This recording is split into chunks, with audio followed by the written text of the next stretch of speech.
আসসালামু আলাইকুম। আপনারা কি জানেন ইমাম মেহেদী কখন পৃথিবীতে আসবেন এবং উনি আসার পর পৃথিবীতে কি কি হবে? যদি না জানেন তাহলে আজকের ভিডিওটা আপনার জন্য। এই ভিডিওটা দেখলে আপনারা বিস্তারিত সম্পূর্ণ জানতে পারবেন। তো দেরি না করে ভিডিওটা শুরু করা যাক। রব্বুল আলামিন এই মুসলিম উম্মার এই দুরবস্থা কাটানোর জন্য ইমামুল মাহদিকে পাঠাবেন ইনশাআল্লাহ। এরপর শাম থেকে একটা বাহিনী তার সাথে যুদ্ধ করতে আসবে। আল্লাহ পাক তাদেরকে মক্কা মদিনার মাঝখানে বাইদা নামক জায়গায় ধসিয়ে দিন, ধসে যাবে, আসতে পারবে না। তারপরে বনু কালব নামে একটা গোত্র থাকবে আরবে, ওই কালবের সাথে ইমাম মাহদি যুদ্ধ হবে, ইমাম মাহদি জয়লাভ করবেন ইনশাআল্লাহ। কোত্থেকে আসবেন? নবীজি বলছে যখন দেখবে খোরাসান থেকে ব্ল্যাক ফ্ল্যাক্স গুলো বের হয়ে গেছে, এভাবে আসছে হাদিসে, বরফের উপরে সাঁতার কেটে হলেও তাদের সাথে যোগ দিন। ওই সময় ওয়ার্ল্ডের অবস্থা কেমন থাকবে আমরা জানি না, হাদিসে এভাবে আছে। নবীজি বলেছেন খোরাসান থেকে যে মুজাহিদিনরা বের হবেন তাদেরকে কোনো বাহিনী পরাস্ত করতে পারবে না, এমনকি তারা জেরুজালেম পর্যন্ত পৌঁছে ওটাকে জয় করবে।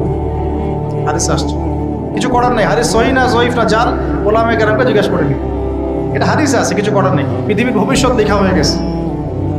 ইমামুল মাহদি এখান থেকে মদিনা থেকে তিনি পালিয়ে চলে আসবেন মক্কায়। তিনি নেতৃত্ব নিতে চাইবেন না, মানুষ জোর করে তাকে নেতৃত্ব দিবে। হাজার আসওয়াদ এবং মাকাম ইব্রাহিমের মাঝখানে তার হাতে বায়াত নেওয়া হবে। কতজন বায়াত নেবেন? 313 জন। 300। এরপর শাম থেকে একটা বাহিনী তার সাথে যুদ্ধ করতে আসবে।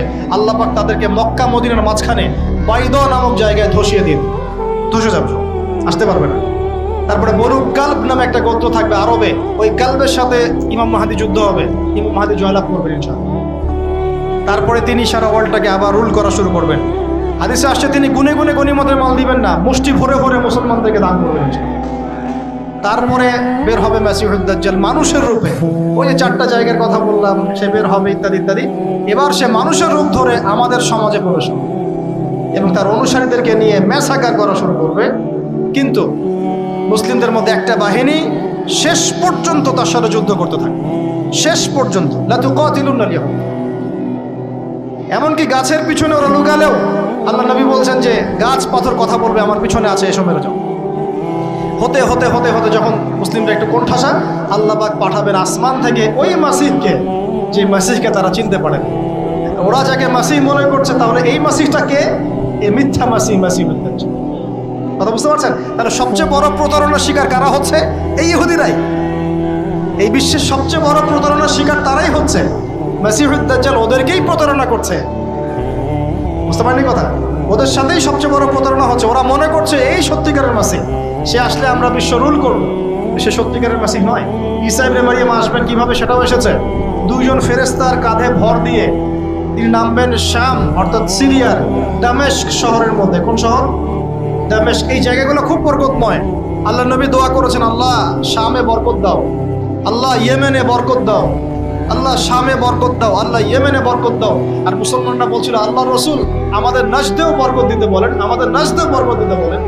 আল্লাহ নবী বলছেন যে নাজদে বরকত না, বরং ওখান থেকে ভূমিকম্প বের হবে, ওখান থেকে শয়তানের শিং বের হবে।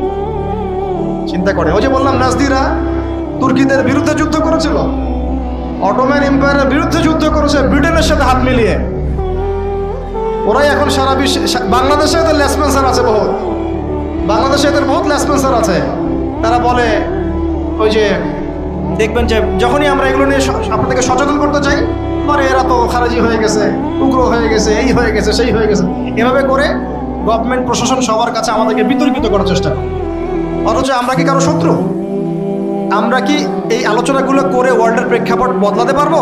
পারবো না। কিন্তু আমাদের প্রজন্মকে আমরা জানাতে তো পারবো, যাতে তারা আত্মবিশ্বাসী হয়ে গড়ে ওঠে যে আমরা এই নতজন মনোভাব নিয়ে পৃথিবী থেকে যাবো না ইনশাআল্লাহ। আমরা পৃথিবী থেকে মাথা উঁচু করেই যাবো ইনশাআল্লাহ। মুসলিমদের হাতেই বিশ্বের বিজয় লেখা আছে। আস্তে আস্তে বিশ্ব ওদিকে যাবে, এটা তো ওদেরকে জানতে হবে। আমরা তাদেরকে জানাচ্ছি মাত্র। তো নাশ থেকে বের হবে শয়তানের শিং, এটা বলা হয়েছে। যাই হোক, এখন ঈসা ইবনে মারিয়াম আসবেন এই সিরিয়ার দামেস্ক। চুল দিয়ে টপটপ করে পানি পড়তে থাকবে, মুক্তা ঝরছে এরকম পানি। তার নিঃশ্বাস যতদূর পর্যন্ত যাবে ততদূর পর্যন্ত কাফেররা মরতে থাকবে। এমনকি তিনি খুঁজতে খুঁজতে দাজ্জাল পর্যন্ত আসবেন। দেখবেন যে মুসলিমদেরকে অবরুদ্ধ করে রাখা হয়েছে, বলবেন দরজা খুলে দাও, নামাজের ওয়াক্ত হবে, আজান দেওয়া হবে, ফজরের ফজরের ওয়াক্ত। ভাই আমরা যদি ফজর মিস করি আমরা আসলে ওই বাহিনীতে যোগ দিতে পারবো না, বেঁচে থাকলেও জানি না আমরা অত বছর থাকবো কিনা পৃথিবীতে, আল্লাহই ভালো জানেন, এটা আমরা জানি না। কিন্তু এই বিজয়ে সুবহে সাদিকের সময় লেখা আছে, আজান হয়ে যাবে, ইমামুল মাহদি তাকে বলবেন ইমামতি করুন আপনি। ঈসা ইবনে মারইয়াম বলবেন না, এই উম্মতের জন্য ইমামতির অধিকার দেওয়া হয়েছে। বলেন সুবহানাল্লাহ। তিনি ইমামতি করবেন না, বরং মুক্তাদি হবেন। দরজা খুলে দাও, নামাজ শেষে দরজা খুলে দেওয়া হবে। দাজ্জালকে খুঁজতে খুঁজতে খুঁজতে এই প্যালেস্টাইন, এই জেরুজালেমের বাবে লুদ নামক জায়গায় তিনি পৌঁছাবেন। সেখানে দেখবেন মাসিহুদ দাজ্জাল আছে। দাজ্জাল তাকে দেখার সাথে সাথেই লবণের মতো গলতে শুরু করবে। সেখানে তিনি তাকে হত্যা করবেন। একজন একজন করে এই সন্ত্রাসী যারা এখন এই নিরীহ মানুষদেরকে হত্যা করছে, এদেরকে হত্যা করা হবে একজন একজন করে, একজনকে ছাড়া হবে না। আমি জন্য বলছি, মন থেকে বলছি, এই যে এক একটা আমাদের বাচ্চা, আমার এক একটা বাচ্চা রক্তের প্রতিশোধ নেওয়া হবে ইনশাআল্লাহ। আমাদের এক একটা বোনের ইজ্জতের প্রতিশোধ নেওয়া হবে ইনশাআল্লাহ। এক একজন ভাইকে যে বুলেট ছোড়া হয়েছে এর প্রতিশোধ নেওয়া হবেই হবে ইনশাআল্লাহ। কে নিবেন? ওই যে বললাম, আপনি পারছেন না, আপনি হয়তো বলছেন দোয়া করছেন এতটুকু পর্যন্তই। ইনশাআল্লাহ তাআলা আল মাহদি আর ঈসা ইবনে মারইয়াম সেটা করে দেখাবেন। তারপরে সেখান থেকে তিনি ইসলামী খেলাফা রিস্টোর করবেন। উর্বর হবে মাটি, সবুজ শ্যামল, বৃষ্টিপাত বেশি হবে, এগুলো হতে থাকবে। এর মাঝখানে আবার ইয়াজুজ মাজুজ বের হবে।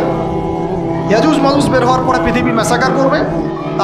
তারা এমনভাবে পৃথিবীতে ম্যাসাকার করবে যে ঈসা আলাইহিস সালাম এবং তার অনুসারীরা তুর পাহাড়ে গিয়ে লুকাবেন, আত্মগোপন করবে, এবং তাবারিয়া হ্রদের পানি তারা খেয়ে ফেলবে।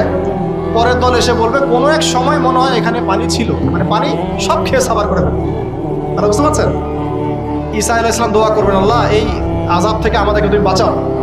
আল্লাহ পাক তখন তাদের ঘাড়ের মধ্যে একটা ভাইরাস দিয়ে দিবেন, ভাইরাস, পোকা ভাইরাস। এক ভাইরাসের সব ইয়াজুজ আর মাজুজ শেষ। এরপরে পৃথিবীতে বৃষ্টি বর্ষণ শুরু হবে। আল্লাহ পাক কোথা থেকে জানি পাখি পাঠাবেন, ওই যে আবাবিল পাখি পাঠিয়েছিলেন না, এরকম কোথা থেকে পাখি পাঠাবেন বড় বড় নখওয়ালা। এরা ওদের দেহগুলো উঠাবে, মহাবিশ্বের কোথাও গিয়ে ফেলে দিবে, জানি না আমরা কোথায়। এগুলো রূপ কথা মনে হচ্ছে না অনেকের কাছে, এগুলো সত্য, হাদিসে আসছে। একটা শব্দ সত্য। এরপর 40 বছর এভাবে চলে যাবে, ঈসা আলাইহিস সালাম ইন্তেকাল হবে। তারপরে হাদিসে আসছে মানুষ আবারও খারাপ হওয়া শুরু করবে। এত খারাপ হবে, এত জঘন্য হবে যে আল্লাহ শব্দটা বলার মতো একটা মানুষ আর একটা মিষ্টি মৃদু একটা বাতাস আসবে। এই বাতাস মুমিনদের বগলের নিচ দিয়ে প্রবাহিত হবে, এবং যার অন্তরে এক সরিষা দানা পরিমাণ ঈমান আছে ওই বাতাসে তার জান কবজ হয়ে যাবে। বাকি থাকবে সব এই যে গরু, ছাগল, হাঁস, মুরগির মতো মানুষ, গবাদি পশু। আল্লাহ বলার মতো মানুষ নাই, রাস্তা মরে মরে জেনা করবে। এটা আরো অনেক পরের কথা, অনেক পরের কথা। আমরা ওই যুগ দেখতেও চাই না, বাঁচতেও চাই না ওই যুগে, তাই না ভাই? আল্লাহ পাক বলছেন এরপরে, আল্লাহ রাসূল সাল্লাল্লাহু আলাইহি ওয়াসাল্লাম বলছেন এরপরে একদিন সকালে হঠাৎ করে দেখবে কেনা বেচা করতে করতে, কথা বলতে বলতে, পানি পান করতে করতে, খাবার খেতে খেতে এই যে পশ্চিম দিক থেকে সূর্য উঠে গেছে। এরপরে কিয়ামত। তারপরে তো আপনারা জানেন কি হচ্ছে, ফামান ইয়ামাল মিসকালা যাররাতিন খায়রান ইয়ারা, এক চুল পরিমাণ যদি ভালো কাজ কেউ করে থাকে তাকে সেটা দেখানো হবে। ওয়া মান ইয়ামাল মিসকালা যাররাতিন শাররান ইয়ারা, এক চুল পরিমাণ খারাপ কাজ আমরা কেউ করে থাকলে দেখানো হবে।